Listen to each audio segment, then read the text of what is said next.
లేరు అన్న వార్త వినగానే ఈరోజు అందరూ కూడా దిగ్భ్రాంతికి గురి కావటం జరిగింది. ఎందుకంటే ఇండస్ట్రీలో ఎవరికి ఏ కష్టం వచ్చినా పరిష్కారం కోసం ప్రతి ఒక్కరి మనసులో మెదిలేది దాసరి నారాయణరావు గారి రూపం, ఆయన పేరే. మరి ఈరోజు ఇండస్ట్రీకి ఇది మహా విషాదం, ఇది పెద్ద దిక్కు లేని లోటు, దీన్ని ఎవరు కూడా పూడ్చలేరు. ఆయన గురించి చెప్పాలంటే చాలా ఉంది. ఒక మహావృక్షంలాగా ఆ చెట్టు కింద ఉన్న వాళ్ళకి నీడనిస్తారు, కొమ్మల్లో ఉండే వాళ్ళకి గూడు కట్టుకొని ఇస్తారు. అలాగే ఆయన నమ్ముకొని ఆయన చుట్టూ ఉన్న వాళ్ళకి సహాయం అని ఆక్సిజన్ ఇస్తారు. దాసరి గారి వైఫ్ కానీ ఇండస్ట్రీలో ఎంతోమంది పేద కళాకారులకు కానీ, అసిస్టెంట్ డైరెక్టర్లకు కానీ, కెమెరామ్యాన్లకు కానీ అడిగిన వాళ్ళకి లేదనకుండా సహాయం చేసిన గొప్ప దంపతులు. మరి ఆవిడ మరణించిన తర్వాతే దాసరి నారాయణరావు గారు కూడా చాలా ఆరోగ్యం క్షీణించడం కానీ, చాలా డల్ అయిపోవడం కానీ మనం గమనించాం.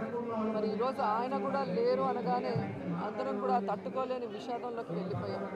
ఎందుకంటే నాకైతే చిన్నప్పటి నుంచి కూడా అంకుల్తో పరిచయం, మా నాన్నకి చాలా సన్నిహితులు కాబట్టి చెన్నైకి వచ్చినప్పుడు కలిసే వాళ్ళం. సో ఆయన డైరెక్టర్గానే కాకుండా, ప్రొడ్యూసర్గా కాకుండా, పొలిటీషియన్గా అన్ని రంగాలలో బహుముఖ ప్రజ్ఞాశాలిగా ఉంటూ అందరికీ మార్గదర్శకంగా ఉన్నారు. నిజంగా చెప్పాలి అంటే ఇండస్ట్రీకి ఆయన ఒక డిక్షనరీ లాగా, ఆయన జీవితమే ఒక చరిత్ర అని చెప్పొచ్చు. నిజంగా ఈరోజు ఎంతోమంది డైరెక్టర్లకి స్టార్డమ్ తీసుకొచ్చి డైరెక్టర్కి ఒక విలువ తీసుకొచ్చింది దాసరి నారాయణరావు గారు అని చెప్పచ్చు.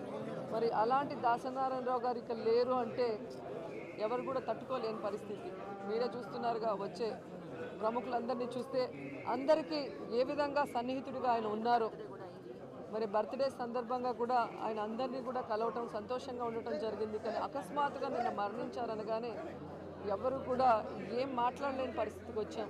మరి ఆయన ఆత్మ శాంతి చేకూరాలని, అలాగే ఈ విషాదాన్ని తట్టుకునే ధైర్యాన్ని ఆ కుటుంబానికి భగవంతుడు ఇవ్వాలని మనస్ఫూర్తిగా కోరుకుంటున్నాను.